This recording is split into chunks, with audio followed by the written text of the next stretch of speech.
Ladies and gentlemen, welcome back to the channel, and as the international break begins, we still have a lot to talk about in regards to Celtic Football Club. Another fan statement has been released over the past 24 hours demanding answers from those at the helm of the football club as to why we are standing where we are right now, why we are all in this space of negativity, and we're looking for reasons as to why the club are regressing.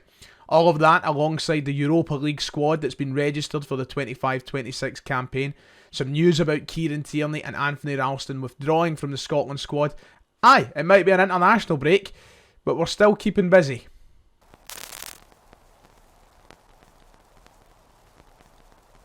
If you haven't already, please make sure to hit like and subscribe. It would be much appreciated.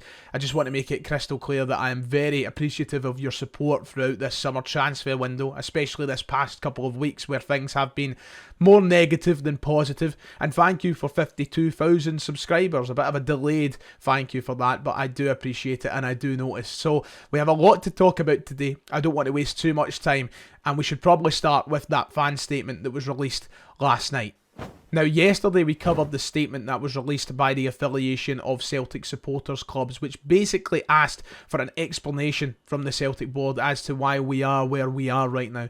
And I say that because we're out of the Champions League with a squad that has clearly regressed from our European and domestic efforts last season, and a complete lack of vision as to where we are moving forward as a football club. We don't know the managerial situation with Brendan Rodgers entering the last year of his contract. We don't know the aims of the club moving forward in terms of recruitment and strategy on the pitch. So where are we? We don't know, and fans are asking for clarification on that. And the pressure is being turned up on the Celtic board because last night another fan statement dropped which essentially asks the same things.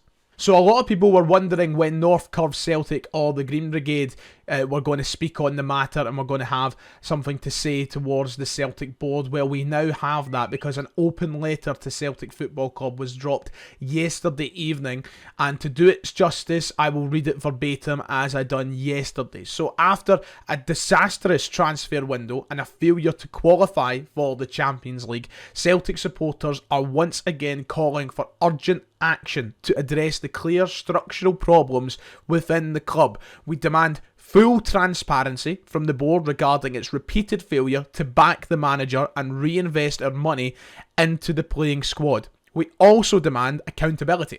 What course of action will be taken to ensure such a collective failure does not happen again? In addition, we highlight once more the club's lack of a coherent fan engagement strategy and call for a progressive, innovative approach to working with supporters. Our questions for Michael Nicholson, Chris Mackay, Peter Lawwell and Dermot Desmond are this. They went on to give a list of questions, and for the sake of video length, I will shorten it, but essentially looking for the long-term footballing strategy and when it will be communicated to supporters, why there has been no investment into the playing squad, despite requests numerous times from the manager and captain, the accountability for the failures and transfers, how we will modernise the club structure, when we will receive the results of the fan survey, which was conducted over a year ago, by the way, which we've spoke about on this channel many a times. There's been there's been no communication from that fan survey. The results of the Fairhurst inquiry that looked into the unlawful treatment of supporters at Celtic Park, and why the club resist working with supporters to improve the match day experience. Questions that have been asked of the Celtic board for years now, across AGMs, across fan media press conferences, across behind the scenes board meetings and everything else.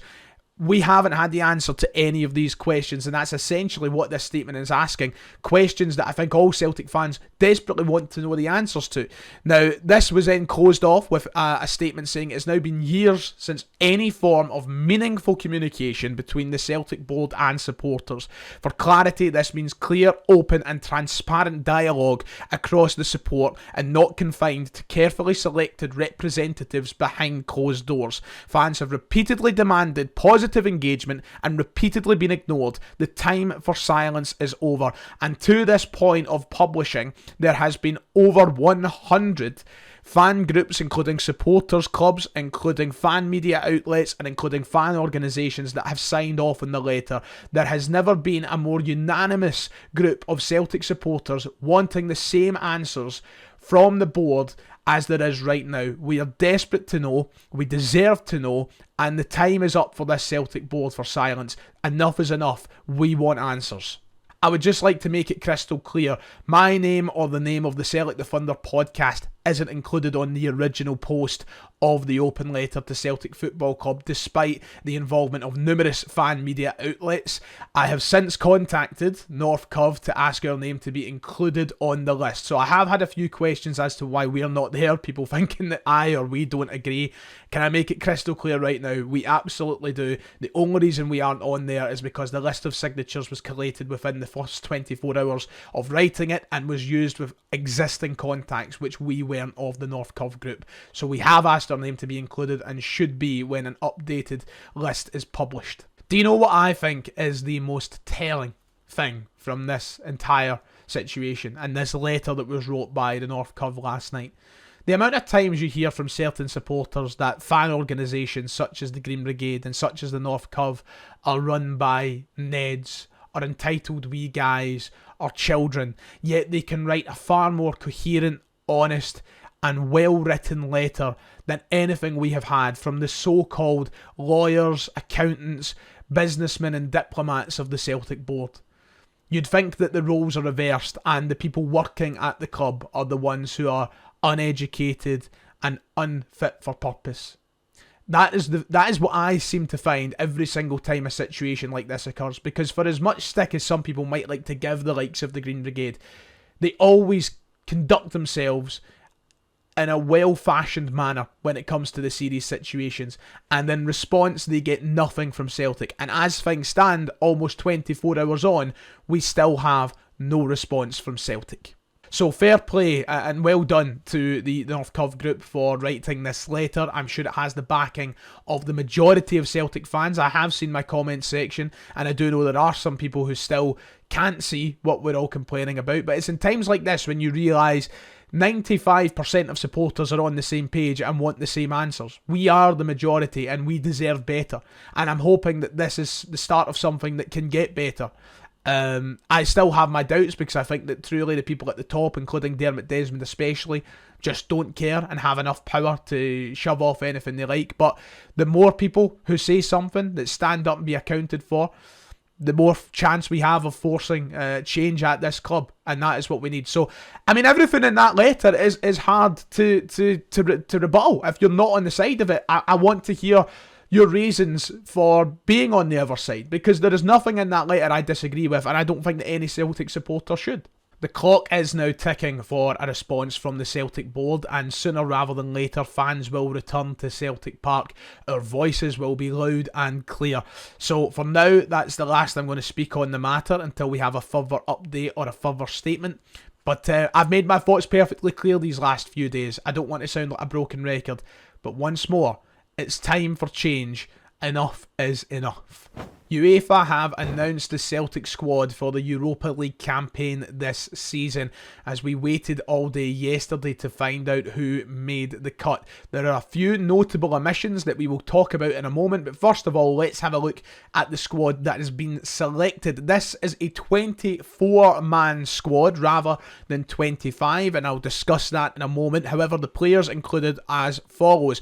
Kasper Schmeichel, Vinny Salo and Ross Doohan make up the goalkeeper trio. Defenders include Alistair Johnston, Tony Ralston, Cameron Carter-Vickers, Dane Murray, Austin Trusty, Liam Scales, Kieran Tierney and Marcelo Sarachi. The midfielders, Rio Hatate, Luke McCowan, Arne Engels, Callum McGregor, Paulo Bernardo and Benjamin Nigren, with forwards including Yang, James Forrest, Kelechi Iheanacho, Johnny Kenny, Michel Ange Balakwisha, Sebastian Taneke and Daisen Maeda. There is your 24-man squad for the competition. Now, of course, some people may be confused as to why it's not 25-man. The extra space available would have to be for a homegrown player. That homegrown player most likely to be Colby Donovan. but Colby Donovan is eligible for all Europa League games, even without registration officially. He's included on the B list of players who are allowed to play in any Europa League games, and that's because he's a homegrown player under the age of 21. It wouldn't matter if he's registered as part of the A list or not, he's still able to play due to being younger than 21, and it wouldn't have made a difference if he was on that A list or not. So it is a 24-man squad technically, but we still can play the likes of Colby Donovan to extend that beyond the 24 initial men. So who are the omissions then? Well, Hayato Inamura, Shin Yamada, Callum Osmond and Jamai Simpson-Pusey have all missed out on the Europa League squad registration. Most of which, not to my surprise if you watched yesterday's video, but the one I am surprised about is Jamai Simpson-Pusey. That lad has to be wondering why he's been sent to Celtic this season. And Manchester City must be wondering as a club why they have sent him to Celtic this season. Now, the guy who's taking most of the criticism for any problems with this Europa League squad is, of course, the manager. It's his squad. Brendan Rodgers has chosen this squad. But can I just make one thing crystal clear before I talk about JSP? I am not going to pretend that I'm offended or hurt about the fact that Hayato Inamura, Shin Yamada and Callum Osmond have been left out. I wish that they could be involved, but Brendan Rodgers made it perfectly clear these were not signings he wanted to make. So I don't know why people are online acting with disgust, surprise, or that they're offended that they've been left out. If anything, take your anger out on the club for signing these players and also not sorting them out moves. Brendan Rodgers made it clear that a loan move was needed for Hayato Inamura. We went out and signed Marcelo Sirachi. Why did the club not organise a loan move for him? Why is he not playing football elsewhere rather than being part of a squad where he's hardly going to see football at a professional level, at a first team level this season? The club should have sorted that, and they didn't. And the same could be said for the likes of Callum Osmond, who Brendan Rodgers made clear probably needs a loan move. So, I get it. You might be annoyed that Brendan Rodgers hasn't picked the likes of Inamura, who's looked good in pre-season and looked good in his only Celtic appearance. But I trust the manager's appraisal of the players right now. He knows a lot more than I do or we do that where a player is at. And he's made his decision. He didn't want these players in the first place. It's not a shock they've been left out. However, JSP, that is a really weird one for me. And I get it. Somebody had to miss out. I thought personally it would be Yang because he was the guy that we tried to ship off on deadline day that had a move all but confirmed until the last minute. I thought that maybe JSP would get his place. Of course, you don't really need 5 centre-halves in a Europa League squad, but to get a young player up from Manchester City, and a very highly rated one at that, to then not include him in the games that they probably want to see him involved in most, that really does baffle me. And I think that it's not going to do Celtic any favours moving forward when trying to conduct business with Manchester City or the City Group. Like, why would they want to send any promising young players up here ever again? And I guess one part of me is like, I'm not that bothered. I'd rather we develop our own players than use Manchester City's. But, if Celtic get desperate in the future and they need somebody, or there's somebody that's just too good to pass up on from Manchester City, then why would they want to send anybody now? That's where my concerns sort of come in. I'm confused as to why Brendan Rodgers has left him out of the squad. If it's just came down to, numbers and the sheer logistics of it all, then fair enough. But yeah, I don't see why JSP will now be all that chuffed to play for Celtic, to be quite honest. So yeah, listen, we've got our squad. It's probably the best we could do. This is what happens when you don't squad plan accordingly. And I think above all else, and I know that there's going to be plenty of comments talking about Hayato Inamura and Shin Yamada. I wish Yamada was in there, and I think you could probably make a case that Yamada could have and should have been in there over maybe Johnny Kenny. But take all of that aside for a minute, and I know some people have personal feelings for certain players and personal feelings towards the manager. This is poor squad planning coming back to haunt Celtic. Whoever is in charge, whether that's Michael Nicholson, Paul Tisdale, Brendan Rodgers, whoever is the one that's been in charge of the recruitment this season, and I think we know it lies more towards the hierarchy than anybody else.